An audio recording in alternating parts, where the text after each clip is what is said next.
कि लड़के के पास खर्च करने के लिए पैसे वैसे नहीं हैं। फिर भी व्यापारी ने सोचा कि लड़के के चले जाने के बाद ही वह भोजन करेगा। दरवाजे पर एक कार्ड लटक रहा था जिस पर लिखा था, यहाँ पर बहुत सी भाषाएं बोली समझी जाती है। लड़के ने देखा काउंटर के पीछे कोई आदमी खड़ा है। अगर आप कहे तो मैं 100 विंडो में लगी कांच की चीज़ों को साफ कर दूं, लड़के ने व्यापारी से कहा। जिस हाल में वे अभी हैं उसे देखकर तो कोई खरीदार आएगा नहीं। व्यापारी के चेहरे पर कोई प्रतिक्रिया नहीं थी। बदले में आप मुझे थोड़ा सा खाना दे दें, बस।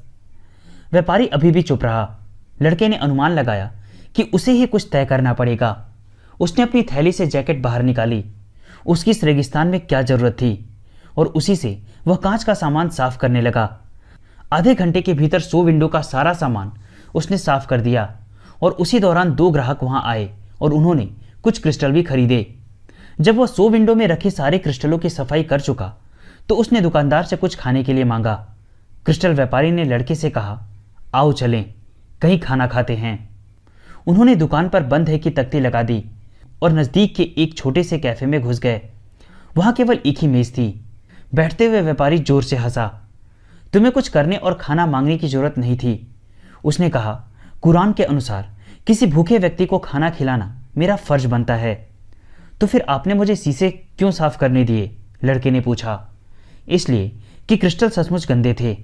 उसके अलावा मुझे और तुम्हें, यानी हम दोनों को ही, अपने दिमाग से नकारात्मक विचारों की सफाई भी करनी थी। खाने के बाद व्यापारी ने लड़के से पूछा, क्या तुम मेरी दुकान में काम करोगे? जब तुम काम कर रहे थे तभी तो ग्राहक मेरी दुकान में आए। मैं समझता हूं ये एक अच्छा शगुन है। लोग बाग बहुत बार शगुनों की बात करते हैं, गडरिये ने सोचा, मगर उन्हें मालूम नहीं होता कि वे क्या कर रहे हैं।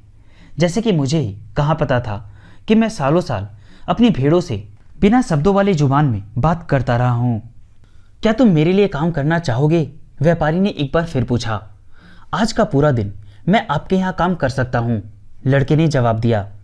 मैं पूरी रात काम करूंगा और सुबह होने तक मैं आपकी दुकान में रखे एक एक क्रिस्टल को चमका दूंगा, बशर्ते बदले में आप मुझे इतना पैसा दे दें कि मैं मिस्र जा सकूं। व्यापारी को हंसी आ गई। भले ही तुम साल भर तक मेरी क्रिस्टल साफ करते रहो, भले ही हर क्रिस्टल बेचने पर तुम कमीशन कमाओ, फिर भी तुम्हें मिस्र जाने के लिए कर्जा लेने की जरूरत पड़ेगी। यहां से वहां तक हजारों मील लंबा रेगिस्तान फैला पड़ा है। उसे पार करोगी तभी तो पहुंचोगे। एक क्षण के लिए गहरी खामोशी छा गई, जैसे पूरा शहर सो गया हो। बाजार में कोई शोर शराबा नहीं। मोल भाव करने वाली सारी गहमा गहमी गायब, और मीनारों से आने वाली अजान की आवाजें नदारद। अब ना कोई उम्मीद थी, ना कोई साहसी सफर, ना कोई बूढ़ा बादशाह, ना कोई नियति, ना कोई खजाना और ना कोई पिरामिड। सारा संसार ही मानो चुप हो गया था, क्योंकि लड़के की आत्मा भी एकदम चुप हो गई थी। लड़का वहीं बैठ गया, भावशून्य आंखों से कैफे के दरवाजे की ओर देखता हुआ। उसके मन में आया कि वह मर क्यों नहीं जाता। सभी कुछ समाप्त हो जाता उसी क्षण में, हमेशा हमेशा के लिए। व्यापारी ने लड़के को गौर से देखा। उसके चेहरे की चमक उड़ चुकी थी। मेरे बच्चे, अगर तुम चाहो तो मैं तुम्हें तुम्हारे देश तक लौटने का किराया दे सकता हूं, क्रिस्टल व्यापारी ने कहा। लड़का चुप ही रहा, फिर उठा, अपने कपड़े ठीक किए और थैली उठा ली। मैं आपके लिए काम करूंगा, उसने कहा। फिर एक लंबे अंतराल के बाद वह बोला, भेड़े खरीदने के लिए।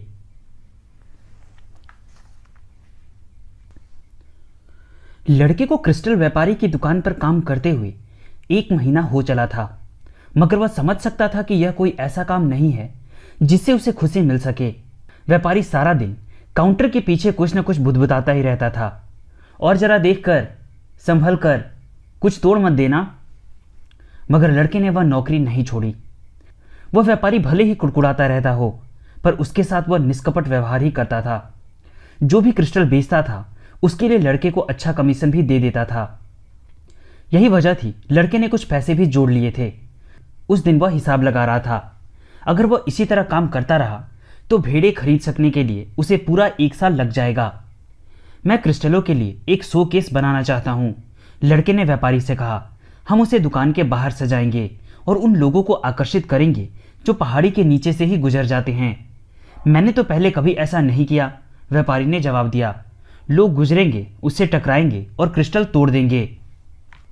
मैं जब अपनी भेड़ों को लेकर चारागाहों से गुजरता था तो इस बात का खतरा हमेशा बना रहता था कि कहीं सांप ने काट लिया तो कुछ भेड़ें मर भी सकती थी। मगर भेड़ों और गड़ेरिए के जीवन में तो ऐसा होता ही रहता है। व्यापारी एक ग्राहक की ओर मुड़ गया जो क्रिस्टल के 3 गिलास खरीदना चाहता था। अब वह पहले से कहीं ज़्यादा क्रिस्टल बेच रहा था, मानो वे पुराने दिन वापस लौट आए हो, जब यह गली पूरे टेंजियर का मुख्य आकर्षण थी। दुकानदारी पहले से बहुत बढ़ गई है। ग्राहक के चले जाने के बाद व्यापारी ने लड़के से कहा, मेरा काम भी अच्छा चल निकला है। बहुत जल्दी ही तुम अपनी भेड़ों के पास पहुंच सकोगे। जिंदगी में और क्या चाहिए? पर सगुनों के प्रति भी हमारी जवाबदेही होती है। बिना कुछ सोचे समझे ही लड़के के मुंह से निकल गया। ऐसा कहने पर उसे क्षोभ भी हुआ, क्योंकि यह व्यापारी तो उस बादशाह से कभी मिला ही नहीं था। इसे सौभाग्य का सिद्धांत कहते हैं, शुरुआती पहल की तकदीर। जिंदगी हर कोशिश करती है कि तुम अपनी नियति को हासिल कर सको। बूढ़े बादशाह ने यही कहा था। मगर व्यापारी समझ गया जो लड़के ने कहा था। लड़के का महज दुकान में रहना ही एक अच्छा शगुन था। ज्यों ज्यों दिन गुजर रहे थे उसकी आमदनी लगातार बढ़ती जा रही थी। लड़के को नौकरी पर रख लेने का उसे कोई मलाल भी नहीं था। लड़के को उसकी योग्यता से ज़्यादा पैसे मिल रहे थे। चूंकि शुरू में जब बिक्री ज़्यादा नहीं थी तो व्यापारी ने बिक्री बढ़ाने के लिए उसे ज़्यादा कमीशन देने की बात मान ली थी। उसे यकीन था कि जल्दी ही वह वहाँ से चला जाएगा अपनी भेड़ों के पास। अच्छा, तुम पिरामिडों में क्यों जाना चाहते थे? शोकेस की बात टालने के लिए व्यापारी ने लड़के से सवाल किया। चूंकि हमेशा से मैं उनके बारे में सुनता आया हूँ, लड़के ने जवाब दिया। वह अपने सपनों की बात छुपाना चाहता था। खजाने की बात तो अब एक दुखद स्मृति मात्र थी। वह उसके बारे में सोचने से भी कतराता था। मेरी जानकारी में तो यहाँ कोई ऐसा व्यक्ति नहीं है जो केवल पिरामिड देखने के लिए इतना बड़ा रेगिस्तान पार करना चाहता हो, व्यापारी ने कहा। वे तो बस पत्थरों के ढेर हैं। तुम चाहो तो वैसे टीले अपने घर के पिछवाड़े बना सकते हो। आपने कभी सफर का कोई सपना नहीं देखा? लड़के ने पूछा। तब तक व्यापारी आने वाले ग्राहक की ओर मुड़ गया था। 2 दिन बाद व्यापारी ने क्रिस्टलों के प्रदर्शन की बात छेड़ते हुए लड़के से कहा, वैसे मुझे बदलाव पसंद नहीं है, और फिर मैं और तुम उस दौलतमंद व्यापारी हसन की तरह भी नहीं हैं जो खरीद में की गई गलतियों का नुकसान बर्दाश्त कर सकता है। मगर हम दोनों को तो अपनी गलतियों का नुकसान भुगतना पड़ेगा। बात तो सही है। लड़के का मन उदास हो गया। अच्छा, तो तुम्हें क्यों लगा कि हमारे पास क्रिस्टलों के लिए शोकेस होना चाहिए? मैं अपनी भेड़ों के पास जल्दी से जल्दी वापस लौटना चाहता हूँ। जब भाग्य हमारा साथ दे रहा हो तो हमें उसका फ़ायदा उठाना चाहिए। हमें भी उसकी उतनी ही मदद करनी चाहिए जितनी वह हमारी कर रहा है। यही सौभाग्य का सिद्धांत है जिसे लोग पहल करने वालों की तकदीर पुकारते हैं। व्यापारी कुछ देर तक खामोश रहा, फिर बोला, पैगंबर ने हमें कुरान शरीफ से नवाजा है और ज़िंदगी में 5 फ़र्ज निभाने का हुक्म दिया है। सबसे अहम है एक सच्चे अकेले अल्लाह पर यकीन करना। दूसरे फ़र्ज हैं 5 वक्त की नमाज, रमज़ान के महीने में रोजे रखना और गरीबों की मदद करना। पैगंबर की बातें करते हुए उसकी आंखों में आंसू आ गए और वह चुप हो गया। वह मजहबी आदमी था। उतावला होने के बावजूद वह अपनी ज़िंदगी मुस्लिम शरीयत के अनुसार जीना चाहता था। 5वां फ़र्ज कौन सा है? लड़के ने पूछा। 2 दिन पहले तुमने पूछा था कि क्या मैंने कभी यात्रा का सपना नहीं देखा? व्यापारी बोला, 5वां फ़र्ज है हर मुसलमान के लिए हज पर जाना, जिंदगी में कम से कम एक बार पवित्र मक्का शहर का सफ़र करना। मक्का? मक्का पिरामिडों से भी बहुत आगे है। जब मैं छोटा था तो बस मैं केवल यही चाहता था कि मेरे पास इतना पैसा हो जाए कि मैं यह दुकान खोल सकूं। मैं सोचा करता था एक दिन जब मैं अमीर बन जाऊंगा तो मक्का जाऊंगा। मैं धन कमाने भी लगा, पर कभी किसी पर इतना भरोसा ना कर पाया कि उसके हाथ दुकान छोड़कर यात्रा पर निकल जाऊं। तुम्हें तो मालूम है क्रिस्टल बड़ी नाजुक चीज़ है। उस समय भी बहुत से लोग मेरी ही दुकान के सामने से गुजरते हुए मक्का के सफ़र पर निकलते थे। उनमें से कुछ बहुत अमीर होते थे, नौकरों के साथ ऊँटों पर सवार कारवां बनाकर यात्रा करते थे। मगर ज़्यादातर लोग बहुत गरीब होते थे, मुझसे भी कहीं ज़्यादा गरीब। जो भी वहाँ गए वे बहुत खुशी मनाते थे कि वे ऐसा कर सके। वे अपने दरवाजे पर हज यात्रा की निशानियाँ भी लगाते थे। उनमें से एक मोची था जो जूते गांठ कर अपनी ज़िंदगी बसर करता था। वह बता रहा था कि पूरे 1 साल रेगिस्तान पार करने में उसे इतनी थकावट नहीं हुई जितनी कि टेंजियर की गलियों में घूमते हुए चमड़ा खरीदने में। तो आप अब क्यों नहीं कर लेते मक्का की यात्रा? लड़के ने सवाल किया। असल में मक्का का विचार ही है जो मुझे जिंदा रखे हुए है। वही है जो मुझे हर रोज की एक रास्ता सेल्फ पर रखे खामोश क्रिस्टल और उस बेकार कैफे के खाने को झेलने की ताकत देता है। मुझे डर है अगर मेरा सपना सच हो गया तो जीने के लिए मेरे पास बचेगा ही क्या। तुम भी सपना देखते हो अपनी भेड़ों का, पिरामिडों का, मगर तुम्हारी बात दूसरी है क्योंकि तुम अपने सपनों को साकार करना चाहते हो। मैं तो मक्का केवल सपनों में ही देखना चाहता हूँ। हजारों बार मैंने कल्पना की है कि मैंने वह लंबा रेगिस्तान पार कर लिया है, उस पाक पवित्र पत्थर के चौक में दाखिल हो गया हूँ और उसे छूने से पहले मैंने 7 बार उसकी परिक्रमा की है। मैंने कल्पना में उन लोगों को भी देखा है जो मेरे बगल में हैं, मेरे आगे हैं, और जो बातें और जो प्रार्थनाएं हमने एक साथ की है। मगर कहीं मुझे यह डर लगता है कि यह सब निराशा में न बदल जाए, इसलिए मैं केवल उसके सपने देखता हूँ। और उस दिन व्यापारी ने लड़के को शोकेस बनाने की अनुमति दे दी। हर किसी का सपना एक ही तरह से सच नहीं होता। 2 महीने और बीत गए। शोकेस की वजह से बहुत से ग्राहक दुकान पर आने लगे। लड़के ने अंदाजा लगाया कि अगर वह 6 महीने और काम कर ले तो वह न केवल स्पेन वापस जा सकता है बल्कि 60 भेड़ें भी खरीद सकता है। 1 साल में उसका रेवड़ बढ़कर दुगना हो जाएगा और तब वह अरबों से भी व्यापार कर सकता है क्योंकि अब वह उनकी अपरिचित भाषा भी बोल सकता है। चौक के उस सुबह के बाद उसने उरीम और थुमीम पत्थरों का कोई इस्तेमाल नहीं किया था, क्योंकि अब मिस्र जाना उसके लिए वैसा ही सपना था जैसा कि क्रिस्टल वाले के लिए मक्का जाना। कुछ भी हो, वह अपने काम से खुश था और हमेशा सोचता था उस दिन के बारे में जब वह एक विजेता की हैसियत से तरीफा की धरती पर कदम रखेगा। तुम्हें हमेशा ये मालूम होना चाहिए कि तुम चाहते क्या हो, यही कहा था उस बूढ़े बादशाह ने। लड़का जानता था कि उसे क्या चाहिए और उसी दिशा में काम कर रहा था। शायद इस अपरिचित धरती पर यही उसका खजाना हो। यहाँ एक ठग से मिलना, सब कुछ लुट जाना और फिर बिना फूटी कौड़ी के भेड़ों के रेवड़ को दुगना कर सकने की बात सोचना किसी खजाने को पाने से कम तो नहीं है। उसे अपने पर गर्व हुआ। उसने कुछ महत्वपूर्ण बातें सीखी है, जैसे क्रिस्टल का व्यापार कैसे किया जाता है, बिना शब्दों की भाषा कैसे बोली जाती है और शगुन क्या होते हैं। एक दोपहर पहाड़ की चोटी पर हांफते हुए एक आदमी को कहते हुए उसने सुना था, इतनी ऊंची चढ़ाई चढ़ने के बाद यहाँ ऐसी एक भी अच्छी जगह नहीं है जहां रुककर खुश गले को तर किया जा सके, कुछ पिया जा सके। लड़का शगुन पहचानने में माहिर हो गया था, सो उसने क्रिस्टल व्यापारी से कहा, क्यों ना हम पहाड़ी पर चढ़कर आने वालों को चाय पिलाने का काम शुरू कर दे। यहाँ बहुत से लोगों की चाय की दुकानें हैं, व्यापारी ने जवाब दिया, मगर हम तो उन्हें चाय क्रिस्टल के गिलासों में बेचेंगे। लोगों को उनमें चाय पीने का ज़्यादा मजा आएगा और वे हमारे क्रिस्टल गिलास भी खरीदेंगे। खूबसूरती सभी को लुभाती है।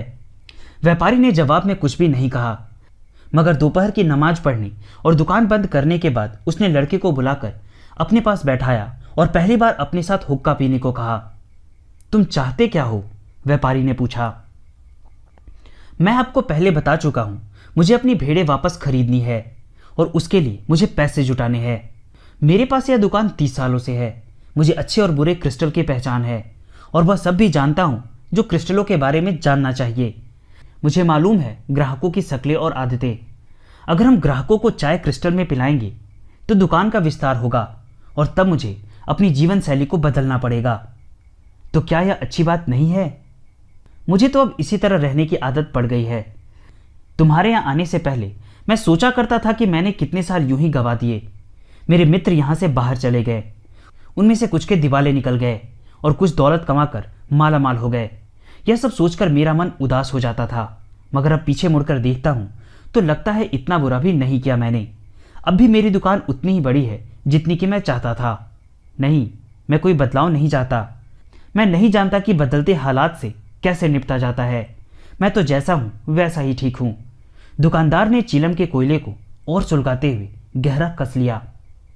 लड़के के समझ में नहीं आया कि वह क्या कहे। फिर उस व्यापारी ने आगे कहा, तुम मेरे लिए सौभाग्य बनकर आए हो। आज मैं उस चीज को अच्छी तरह समझने लगा हूं जिसे मैंने इससे पहले कभी समझने बूझने की कोशिश ही नहीं की। जैसे मिली हुई दुआ को ठुकराओ तो वह लानत बन जाती है। असल में तुम मुझे मजबूर कर रहे हो कि मैं दौलत की तरफ ध्यान दूं और देखूं उन क्षितिजों को जिन्हें मैंने पहले कभी नहीं देखा। अब जबकि तुम्हारे जरिए मैं उन्हें देख और जान चुका हूं कि कितनी संभावनाएं हैं मेरे इर्द गिर्द। इसलिए अब मुझे पहले से कुछ ज़्यादा ही दुख होगा, क्योंकि मुझे मालूम पड़ गया है कि क्या पा सकना संभव है मेरे लिए। नहीं, मैं ऐसा कुछ भी नहीं करना चाहता। अच्छा हुआ तरीफा में उस बेकरी वाले से मैंने कुछ भी नहीं कहा, लड़के ने अपने मन में सोचा। वे दोनों हुक्का पी रहे थे। सूरज डूब चला था। वे अरबी भाषा में बात कर रहे थे। लड़के को गर्व था कि अब वो अरबी अच्छी तरह से बोल सकता है। एक वह समय भी था जब वो सोचा करता था कि उसकी भेड़ें दुनिया के बारे में उसे सब कुछ सिखा सकती है, मगर क्या वे उसे अरबी भाषा सिखा सकती थी? दुनिया में ऐसी कई और भी चीज़ें हैं जो भेड़ें नहीं सिखा सकती। वे तो बस खाने पीने की फिराक में ही रहती है। हो सकता है उन्होंने मुझे कुछ ना सिखाया हो, लेकिन शायद मैं अपने आप ही उनसे कुछ सीख रहा था। मकतूब, व्यापारी ने कहा। इसका मतलब जानने के लिए तुम्हें अरब में पैदा होना पड़ेगा। व्यापारी ने लड़के के सवाल का जवाब देते हुए कहा, तुम्हारी भाषा में इसका मतलब कुछ इस तरह होंगे, नसीब लिखा जा चुका है। चिलम की आग बुझाते हुए उसने लड़के से कहा कि वह चाहे तो क्रिस्टल के गिलास में चाय बेच सकता है। कभी कभी दरिया का बहाव रोकने के लिए कोई रास्ता नहीं होता। आदमी पहाड़ पर चढ़ते हुए थक जाते थे, मगर चोटी पर पहुंचकर उन्हें वह क्रिस्टल की दुकान दिखाई देती थी जहां ताजगी भरी पुदीना चाय मिलती थी। वे क्रिस्टल के बहुत ही खूबसूरत गिलासों में चाय पीते थे। मेरी बीवी ने यह कभी सोचा ही नहीं, एक ने कहा, और उसने कुछ क्रिस्टल खरीद लिए। उसके यहाँ रात को कुछ मेहमान आने वाले थे और जो इन क्रिस्टलों के बर्तनों की खूबसूरती को देखकर प्रभावित होंगे। तो दूसरा बोला, क्रिस्टल के गिलासों में चाय पीने का आनंद एकदम अलग है। क्रिस्टल चाय की सुगंध को बनाए रखता है। तीसरा व्यक्ति बोला, पूरब में चाय क्रिस्टल में ही देने का रिवाज है, इसमें जादुई शक्तियां हैं। बहुत जल्द यह खबर सब जगह फैल गई। अब लोग उस चाय की दुकान देखने के लिए पहाड़ी चढ़ने लगे। वे जानना चाहते थे कि क्रिस्टल जैसे पुराने धंधे में इस दुकान ने ऐसा क्या नया कर दिखाया है। देखा देखी दूसरी दुकानों ने भी चाय क्रिस्टल में देना शुरू कर दिया, मगर उनकी दुकानें पहाड़ी की चोटी पर नहीं थी, इसलिए उनका धंधा मंदा था। अंततः व्यापारी को 2 और नौकर रखने पड़े। उसने क्रिस्टल के साथ बहुत बड़ी मात्रा में चाय का आयात शुरू कर दिया। आदमी और औरतें बड़ी संख्या में उस दुकान पर आने लगे, कुछ नया देखने की प्यास बुझाने के लिए, और इस तरह कई महीने बीत गए। सूर्योदय से पहले ही लड़का उठ बैठा।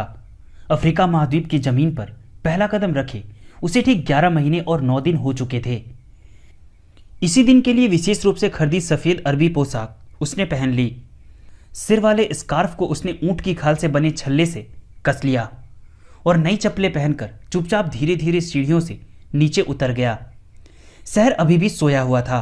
उसने अपने लिए एक सैंडविच बनवाया और क्रिस्टल के गिलास में डालकर गर्म चाय पी। फिर धूप से भरी दहलीज पर बैठकर हुक्का पीने लगा। वह चुपचाप हुक्का पी रहा था, बिना कुछ सोचे। हाँ, रेगिस्तान की सुगंध लेकर आई हवा की आवाज़ जरूर उसके कानों में पड़ रही थी।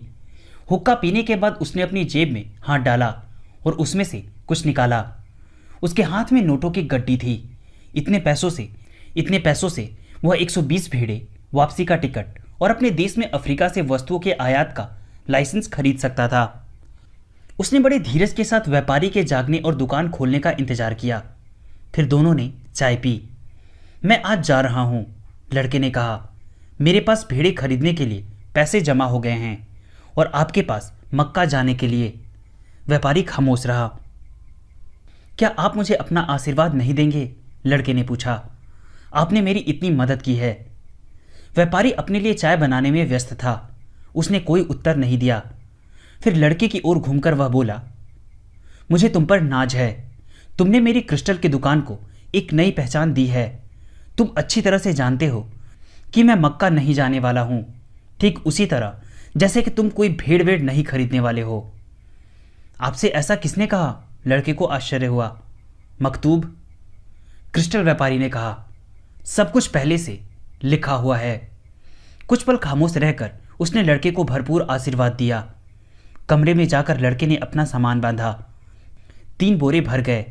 बाहर जाते हुए उसने कमरे के एक कोने में अपनी पुरानी थैली देखी। वह तो इसके बारे में एकदम भूल ही गया था। उस थैली से अपनी जैकेट बाहर निकालते हुए उसने सोचा कि अब वह जैकेट किसी को दान कर देगा। तभी जैकेट की जेब से दोनों पत्थर उरीम और थुमीम बाहर निकलकर फर्श पर गिर पड़े। उन्हें देखकर उसे एक बार फिर उस बूढ़े बादशाह की याद आ गई। उसे अपने ऊपर आश्चर्य हुआ कि इतने दिनों तक वह उसे कैसे भूला रहा। लगभग 1 साल तक वह जी जान लगाकर काम करता रहा ताकि कुछ पैसे बचा सके और स्वाभिमान के साथ स्पेन लौट सके। सपने देखना कभी बंद मत करना। बूढ़े बादशाह के शब्द उसे याद आ गए। सगुन जो कहे उस पर चलना। लड़के ने उरीम और थुमीम को उठा लिया। अजीब सी सनसनी से उसे लगा कि जैसे वह बूढ़ा बादशाह यहीं कहीं आसपास है। उसने 1 साल तक कड़ी मेहनत की थी और अब सगुन कह रहे थे कि यहाँ से चलना चाहिए। मैं अब वही करूँगा जो मैं पहले करता था। हालांकि भेड़ों ने मुझे अरबी बोलना नहीं सिखाया था, फिर भी उन्होंने कुछ ऐसा सिखाया था जो उससे भी महत्वपूर्ण था, और वह यह कि दुनिया में एक भाषा ऐसी भी है जिसे हर कोई समझता है, और वही भाषा दुकान का व्यापार बढ़ाते वक्त वह बराबर इस्तेमाल करता रहा है। वह भाषा थी उत्साह और उमंग की, प्यार और संकल्प के साथ उन चीज़ों को प्राप्त करने की जिन पर आपका भरोसा हो और जिन्हें आप पाना चाहते हो। टेंजियर अब उसके लिए एक अजनबी शहर नहीं था। उसे लगा कि जैसे उसने इस स्थान पर विजय पा ली है, ठीक वैसे ही वह पूरी दुनिया पर भी विजय पा सकता है। जब तुम सचमुच किसी चीज़ को पाना चाहते हो तो संपूर्ण सृष्टि उसकी प्राप्ति में मदद के लिए तुम्हारे लिए षड्यंत्र रचती है। बूढ़े बादशाह के ये शब्द वह भुलाए नहीं भूलता। मगर बूढ़े बादशाह ने ठगी और डकैती के बारे में कुछ नहीं कहा था, ना ही कभी खत्म न होने वाले रेगिस्तानों के बारे में, या फिर उन लोगों के बारे में जो यह तो जानते हैं कि उनका सपना क्या है मगर उसे साकार करना नहीं चाहते। बूढ़े बादशाह ने यह भी नहीं बताया था कि पिरामिड कंकड़ पत्थरों का ढेर भर है और उन्हें कोई भी अपने घर के पिछवाड़े बना सकता है। और वह यह भी बताना भूल गया था कि जब तुम्हारे पास इतना पैसा हो कि पुराने से ज़्यादा बड़ा रेवड़ खरीद सको तो उसे खरीद लेना चाहिए। लड़के ने थैली उठा ली और दूसरी चीज़ों के साथ रख ली। वह नीचे उतरा तो व्यापारी एक विदेशी जोड़े से बात कर रहा था और 2 अन्य ग्राहक क्रिस्टल के गिलासों में चाय पीते हुए दुकान की जांच पड़ताल कर रहे थे। हर सुबह से ज़्यादा गहमा गहमी थी इस सुबह। जहां वह खड़ा था वहां से उसने देखा कि बूढ़े व्यापारी के बाल बूढ़े बादशाह के बालों की ही तरह थे। उसे मिठाई वाले की वह मुस्कुराहट याद आई जब टेंजियर में उसका पहला दिन था, जब उसके पास ना खाने को कुछ था और न कहीं जाने का इंतजाम। ऐसे में उस मिठाई वाले की वह मुस्कुराहट, वो भी तो उस बूढ़े बादशाह की मुस्कुराहट जैसी ही थी। उसे लगा कि जैसे वह बूढ़ा बादशाह यहाँ आया हो और अपनी निशानियाँ छोड़ गया हो, मगर उनमें से कोई भी आदमी कभी उससे नहीं मिला। जबकि दूसरी तरफ बूढ़ा बादशाह कहता था वो उन सभी लोगों की मदद करता है जो अपनी नियति को पाना चाहते हैं। वह लड़का क्रिस्टल व्यापारी से विदा लिए बगैर ही चल दिया। उसे डर था कि ग्राहकों के सामने वह रो पड़ा तो कुछ भी हो, यह जगह उसे हमेशा याद आती रहेगी, और वो तमाम अच्छी बातें जो यहाँ रहकर उसने सीखी है। उसका आत्मविश्वास बढ़ गया था और उसे लगने लगा था कि जैसे अब वह दुनिया जीत ही लेगा। मगर मैं तो अपनी भेड़ों के पास जा रहा हूँ, उनकी देख रेख करूँगा, जाने पहचाने चारागाहों की सैर करूँगा। बड़े निश्चय के साथ यह बात उसने अपने आप से कही, मगर उसका मन इस बात से खुश नहीं था। वह पूरे 1 साल तक काम करता रहा ताकि वह अपना सपना साकार कर सके, और अब वही सपना धीरे धीरे महत्वहीन होता जा रहा है। हो सकता है वह उसका असली सपना रहा ही ना हो, कौन जाने। शायद उस क्रिस्टल व्यापारी की तरह होना ही बेहतर है, जिसका सपना तो है मगर वह कभी मक्का जाएगा नहीं और सारा जीवन उस सपने के पूरे होने की आशा में बिता देगा। लड़के ने खुद को फिर समझाने की कोशिश की, लेकिन उसके हाथों में उरीम और थुमीम थे, जिनसे उसे बूढ़े बादशाह की ताकत और इच्छा शक्ति का बराबर एहसास हो रहा था। खूनी कह लीजिए या सगुन, वह लड़का उसी शराब खाने में दाखिल हो गया जहां वह पहले दिन पहुंचा था। वह ठग अब वहां नहीं था। शराब खाने का मालिक खुद उसके लिए 1 कप चाय लेकर आया। लड़के ने सोचा, गडरिया तो मैं कभी भी बन सकता हूँ। भेड़ों की देखभाल कैसे होती है यह मुझे अच्छी तरह पता है, मैं उसे भूला नहीं हूँ। मगर मिस्र के पिरामिड जाने का मौका मुझे दोबारा कभी नहीं मिलेगा। वह बूढ़ा आदमी जो सोने का कवच पहने हुए था मेरा सारा अतीत जानता था। सचमुच वह राजा था, एक बुद्धिमान बादशाह। अंडलूसिया की पहाड़ियों का रास्ता केवल 2 घंटों का था, मगर उसके और पिरामिडों के बीच एक पूरा रेगिस्तान था। इसी बात को लड़के ने सोचा कि इस तरह से भी कहा जा सकता है कि वह अपने खजाने तक की दूरी को 2 घंटा और कम कर चुका है। यह बात और है कि यह 2 घंटे उसके लिए पूरे 1 साल में बदल गए। तो क्या हुआ? मैं अपनी भेड़ों के पास क्यों जाना चाहता हूँ, उसने सोचा, क्योंकि मैं भेड़ों को समझता हूँ। वे मेरे लिए कोई समस्या नहीं है और वे अच्छी दोस्त भी है। मगर दूसरी ओर मुझे मालूम नहीं कि रेगिस्तान भी दोस्त हो सकता है या नहीं। ऐसे ही रेगिस्तान में मुझे अपना खजाना तलाशना होगा। अगर मैं नाकामयाब रहा तो घर लौट सकता हूँ। अब तो मेरे पास काफ़ी पैसे हैं और काफ़ी समय भी। तो फिर यही सही। एकाएक वह बहुत खुशी से भर उठा। गडरिया तो वह कभी भी बन सकता है, क्रिस्टल बेचने वाला भी बन सकता है। हो सकता है दुनिया में और बहुत से खजाने छिपे हो, मगर उसका तो एक सपना था और वह एक बादशाह से मिला था। ऐसा हर किसी के साथ नहीं होता। शराबखाने से बाहर आने के बाद भी उसकी योजनाएं जारी थी और उसे याद आया कि व्यापारी को क्रिस्टल का सामान लाकर देने वाला सौदागर इतना विशाल रेगिस्तान कारवां के जरिए पार करता था। उसने उरीम और थुमीम दोनों पत्थरों को कसकर पकड़ लिया।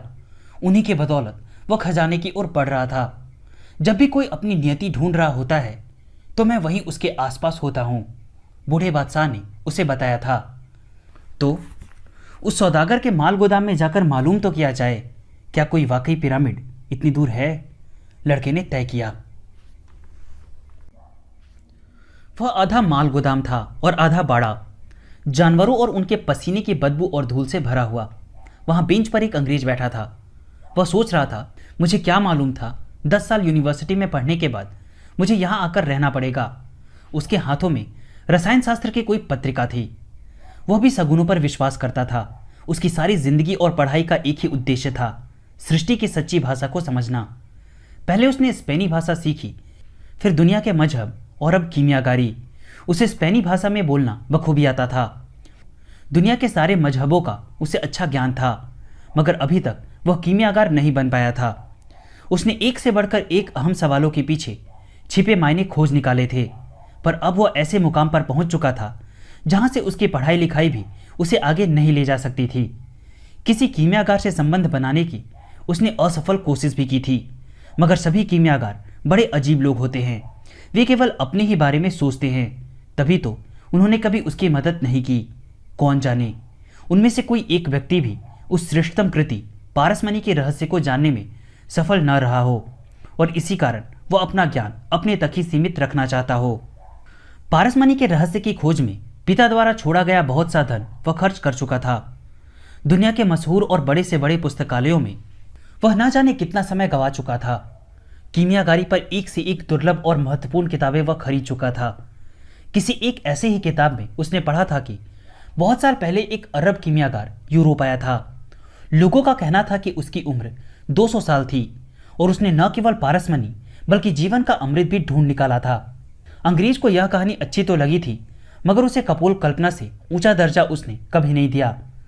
तब तक जब तक कि उसके एक दोस्त ने पुरातत्वीय अन्वेषण से लौटकर उसे बताया नहीं कि रेगिस्तान में उसकी भेंट एक ऐसे अरब से हुई जिसके पास विलक्षण सिद्धियां थी। उसके दोस्त ने बताया था कि वह अरब अल फयूम नामक नखलिस्तान में रहता है। लोग कहते हैं कि उसकी उम्र 200 साल है और वह किसी भी धातु को सोने में बदल सकता है। अंग्रेज अपनी उत्तेजना छिपा नहीं सका।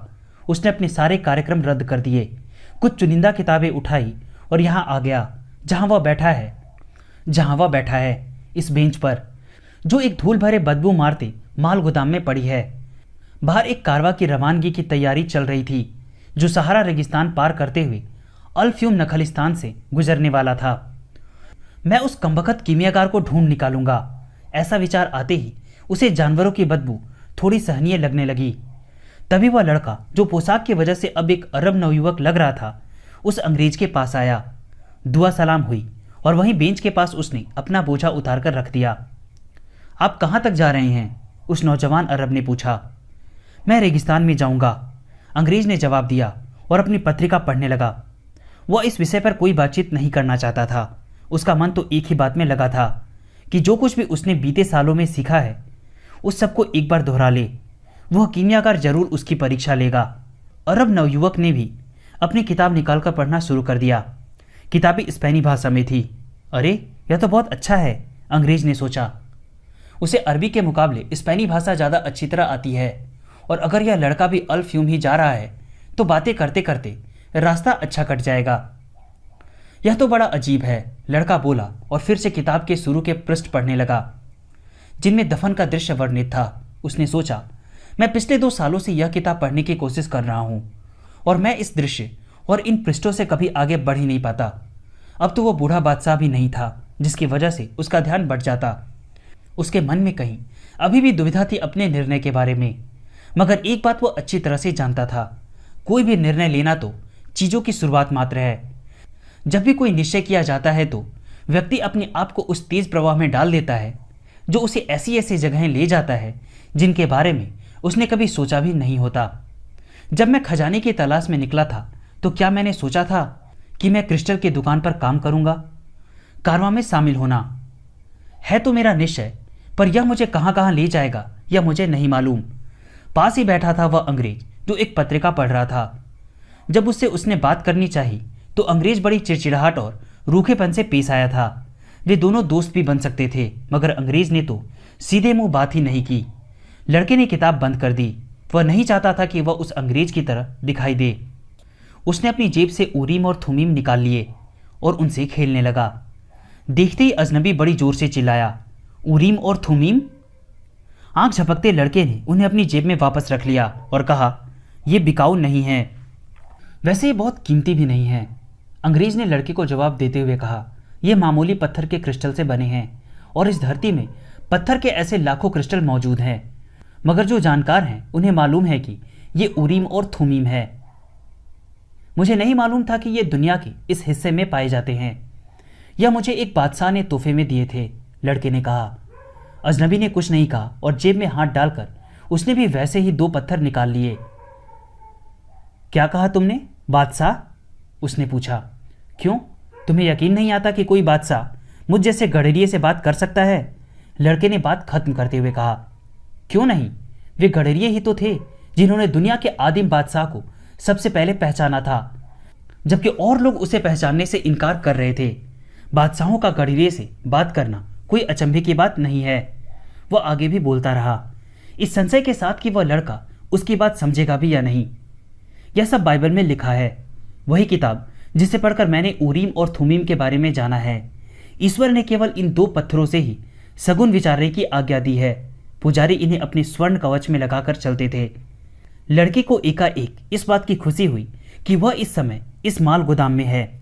हो सकता है यह एक अच्छा सगुन हो, अंग्रेज ने जैसे धीमे स्वर में अपने आप से कहा। लड़का अब जिज्ञासु हो चला था। उसने अंग्रेज से पूछा, तुम्हें सगुनों के बारे में किसने बताया? जिंदगी की हर बात एक सगुन ही तो है, अंग्रेज बोला। उसने अपनी पत्रिका बंद कर दी। एक विश्वव्यापी भाषा है जिसे हर कोई समझता है मगर भूल चुका है, और चीज़ों के अलावा मैं उसी विश्वव्यापी भाषा की तलाश में निकला हूँ। उसी वजह से मैं यहाँ बैठा हूँ। मुझे उस आदमी को ढूंढना है जो इस सर्वव्यापी, सार्वभौम और संपूर्ण भाषा को जानता है, यानी कीमियागार। उन दोनों की बातचीत को बीच में ही रोकता हुआ माल गोदाम का मालिक आ गया और बोला, तुम दोनों भाग्यशाली हो। अल्फ्यूम के लिए एक कारवां आज ही रवाना हो रहा है, मगर मुझे तो मिस्र जाना है, लड़के ने कहा। अल्फ्यूम मिस्र ही में है, उसे मोटे अरब ने कहा। तुम किस तरह के अरब हो जो तुम्हें यह भी नहीं मालूम? यह सौभाग्य का लक्षण है, अंग्रेज ने उस मोटे अरब के चले जाने के बाद कहा। अगर मैं कर सकता तो एक वृहद विश्वकोश लिखता, केवल 2 शब्दों को लेकर, भाग्य और संयोग। इन्हीं 2 शब्दों से विश्वव्यापी भाषा लिखी गई है। फिर उसने लड़के से कहा, यह संयोग नहीं तो और क्या है? उसकी जान पहचान उससे तभी हुई जब उसके हाथ में उरीम और थुमीम थे और उसने लड़के से पूछा था कि क्या वह भी कीमियागार की तलाश में है। मैं एक खजाने की तलाश में हूं, लड़के ने कहा, और कहने के बाद उसे पछतावा भी हुआ कि उसने क्यों यह बताई, मगर अंग्रेज ने उस बात पर कोई ध्यान नहीं दिया। एक तरह से मैं भी उसी तलाश में हूं, अंग्रेज बोला। मुझे तो यह भी नहीं मालूम कि कीमियागारी होती क्या है। लड़का यह कह ही रहा था कि माल गोदाम के मालिक ने उन्हें बाहर आने के लिए कहा। मैं इस कारवां का लीडर हूं, काली आंखों और दाढ़ी वाले आदमी ने घोषणा की। जो भी मेरे साथ चलता है उसकी जिंदगी और मौत मेरे हाथों में होती है। रेगिस्तान एक मनमौजी औरत के समान है जो कभी भी एक अच्छे खासे आदमी को पागल बना सकती है। वहां कोई 200 लोग थे और 400 जानवर, ऊंट, घोड़े, खच्चर और मुर्गे। उस भीड़ में औरतें, बच्चे और बहुत से अधेड़ आदमी भी थे, जिनकी पेटी से तलवार बंधी थी और कंधों से राइफल लटक रही थी। अंग्रेज व्यक्ति के पास किताबों से भरे कई सूटकेस थे। बकबक और चलने की तैयारी का इशारा शोर था कि लीडर को अपनी बात समझाने के लिए कई बार दोहरानी पड़ी। यहाँ अलग अलग तरह के लोग हैं और हर एक का अपना ईश्वर है, मगर मैं केवल अल्लाह को मानता हूँ और उसी की कसम खाकर कहता हूँ कि मैं रेगिस्तान पर विजय पाने की पूरी कोशिश करूँगा।